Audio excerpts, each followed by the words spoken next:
history of life. The Earth was formed approximately 14 billion years ago with the Big Bang. The Earth is 4.7 billion years old.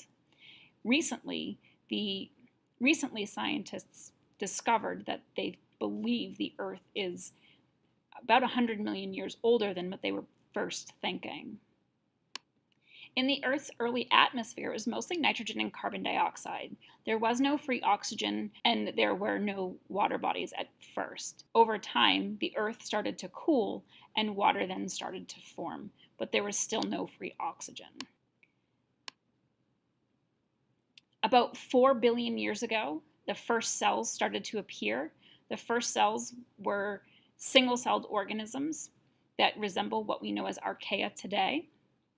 Miller and Urey were two scientists that tried to recreate the Earth's atmosphere, and if they could take what was available for elements and create to create an organic compound. This was their setup. They had an ocean source. They had the atmosphere with the nitrogen, the carbon, and the water vapor that was available, and they applied an electric spark mimicking lightning.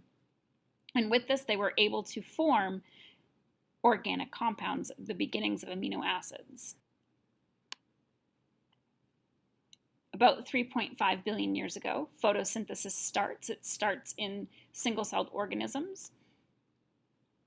There are some prokaryotic organisms that can carry out photosynthesis. They don't have chloroplasts, but they have membranes that do the same job as what the chloroplast does.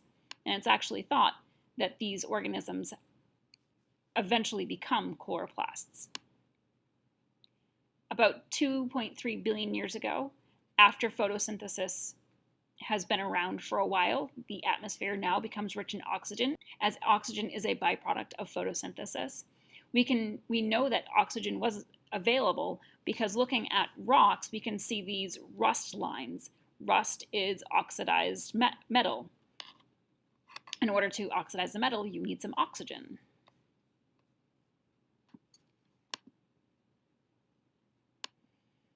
Next, we have our first eukaryotes appearing 2.1 billion years ago. There's something called the endosymbiotic theory, where two organisms living closely together, one engulfed the other, and upon engulfing the other part, instead of digesting it, made it work for it. One organism engulfed a photosynthesizing bacterium, and that instead of digesting that bacterium, it became the chloroplast.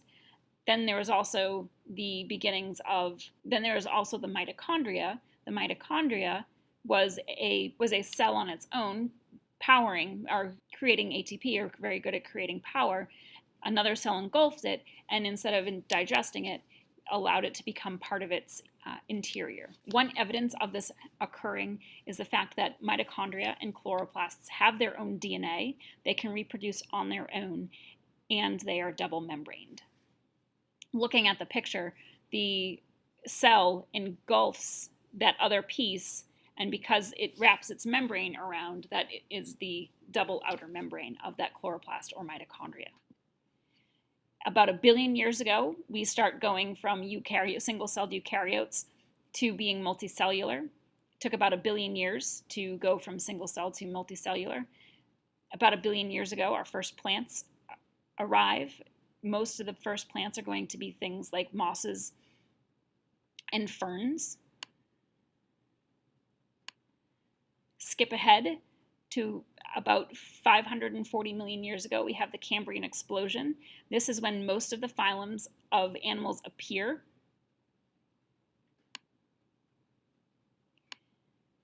And 380 million years ago, our first vertebrates appear. So now we have organisms with a vertebrae.